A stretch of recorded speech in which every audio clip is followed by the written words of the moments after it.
साथियों, 2023 में विधानसभा के कई राज्यों में चुनाव होने वाले हैं और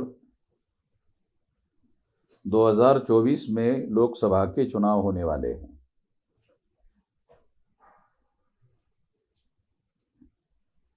इस चुनाव में दोबारा ईवीएम का यूज और मिसयूज होने वाला है। मैं यकीन के साथ, विश्वास के साथ ये कहता हूं कि ये यूज और मिसयूज होने वाला है। इसलिए ईवीएम से होने वाले चुनाव को भारत में वास्तविक चुनाव नहीं माने जा सकते। ईवीएम मशीन के द्वारा जो रिजल्ट निकाले जाते हैं वो रिजल्ट भारतीय प्रजा के वास्तविक इच्छा का प्रतिनिधित्व नहीं करते, वास्तविक ओपिनियन का प्रतिनिधित्व नहीं करते।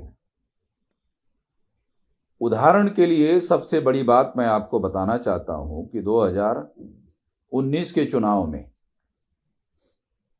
नरेंद्र मोदी के चुनाव क्षेत्र में वाराणसी में 1,86,000 वोट ज्यादा निकला।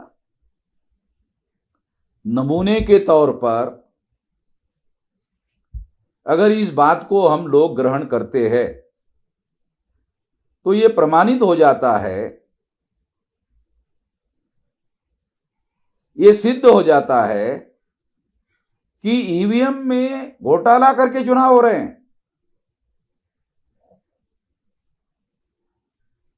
ईवीएम आने के पहले भारत में बाइपोलर सिस्टम अवेलेबल नहीं था, द्विदलीय तंत्र उपस्थित नहीं था। मगर ये द्विदलीय तंत्र जो है वो ईवीएम के द्वारा स्थापित किया गया। वो तंत्र ये है कि 2004-2009 में कांग्रेस ने चुनाव जीता और 2014 और 2019 में बीजेपी ने चुनाव जीता। इसलिए ये बात प्रूव हो जाती है, ये सिद्ध हो जाती है कि ईवीएम की वजह से दो दलीय सिस्टम जो है सामने आ रहा है, जो 2000 तक उपलब्ध नहीं था।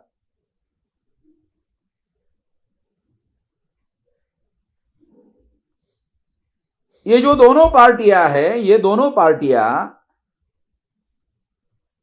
ये मनुवादी पार्टियां हैं और ये जो मनुवादी पार्टियां हैं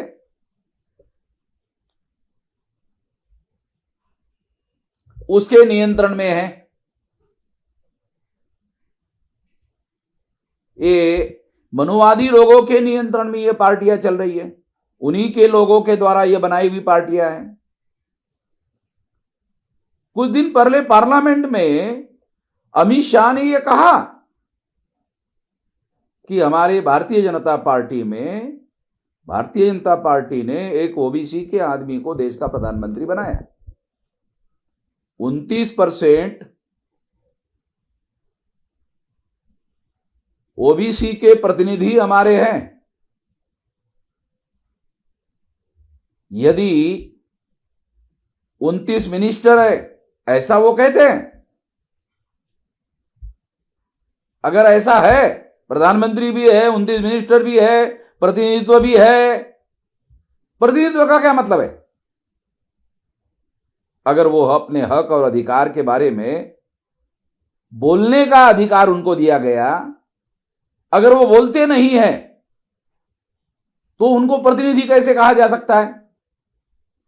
सबूत के तौर पर मैं बताना चाहता हूं कि ओबीसी की जातीय आधारित गिनती का मुद्दा है। अगर मान लो प्रमाणशील न्याय देने का सिद्धांत लागू करना है, लोकतंत्र है, प्रोपोर्शनेट रिप्रेजेंटेशन देने का मामला है। अगर ये मामला सामने आए तो ये तो गिनती करने के बाद ही पता चलेगा। और अगर देश का प्रधानमंत्री ओबीसी का हो और 29 मिनिस्टर ओबीसी के हो और 29% प्रतिनिधित्व भारतीय जनता पार्टी में है और उनको बोलने का ही अधिकार नहीं है, इसको थोड़ी प्रतिनिधित्व माना जाएगा। ये तो केवल संख्या है। संख्या और प्रतिनिधित्व ये दो अलग अलग बातें हैं। बाबा साहब अंबेडकर ने इसे नॉमिनेटेड रिप्रेजेंटेशन कहा। भारतीय जनता पार्टी के जो 29% एमपी है, 29 मिनिस्टर है, ए नॉमिनेटेड है। एंड दोज हु नॉमिनेट, जिन्होंने उनको नॉमिनेट किया उनका पावर है, मनुवादी लोगों का पावर है, इसलिए उनकी संख्या है। और फिर भी उनको बोलने, इस वजह से उनको बोलने नहीं दिया जाता। जब बोलने नहीं दिया जाता तो क्या मतलब है? तो मैं ये कहना चाहता हूं कि नॉमिनेटेड रिप्रेजेंटेशन, पहले से ही नॉमिनेटेड रिप्रेजेंटेशन था। ईवीएम मशीन के द्वारा वोटों की चोरी करने का कार्यक्रम शुरू किया गया। ईवीएम मशीन के द्वारा पहले से निर्धारित कर दिया जाता है किसको चुनना है, किसको नहीं चुनना है। ईवीएम मशीन के द्वारा पार्टी को टारगेट किया जा सकता है, इंडिविजुअल को टारगेट किया जा सकता है और टारगेट करके चुनाव में जितवाया और हरवाया जा सकता है। और ऐसे बहुत सारे एविडेंसेस है जिसको आधार बनाकर यह बात कही जा सकती है। इसलिए हम लोगों ने यह निर्णय किया 26 नवंबर को दिल्ली में लाखों लोगों का मोर्चा चुनाव आयोग के ऊपर लेकर जाया जाएगा कि लोकसभा का चुनाव बैलेट पेपर पर होना चाहिए, या जो ईवीएम मशीन के द्वारा ईवीएम मशीन में जो वोट डाले जाते हैं और जो पेपर ट्रेल में डाले जाते हैं, दोनों की गिनती होनी चाहिए। और दोनों की 100% गिनती होने के बाद उसको टैली करना चाहिए। जब तक ऐसा नहीं होता तब तक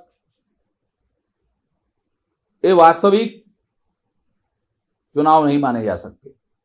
इसलिए हम इसके विरोध में हैं और इसका विरोध करने के लिए लाखों की संख्या में लोग सारे देश भर से, मैं देश भर के लोगों को, सारे देश के लोगों को, 32 स्टेट के, 567 स्टेट के और जो नए जिले तैयार हो रहे हैं, दिसंबर तक हम लोग 729 जिलों में हमारे संगठन का जाल तैयार कर रहे हैं, उसमें से सारे देश भर के लोग जो है वो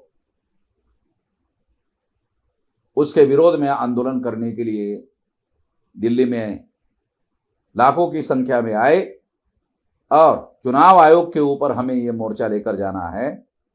मैं तमाम भारत के लोगों को अनुरोध करना चाहता हूं और खास तौर पर SC ST OBC minority कुनबी Maratha लोगों को अपील करना चाहता हूं कि वो सारे लोग जो है दिल्ली में चुनाव आयोग के ऊपर मोर्चा निकालने में लाखों की संख्या में सहभागी हो। इतना ही मैं कहना चाहता हूं। धन्यवाद।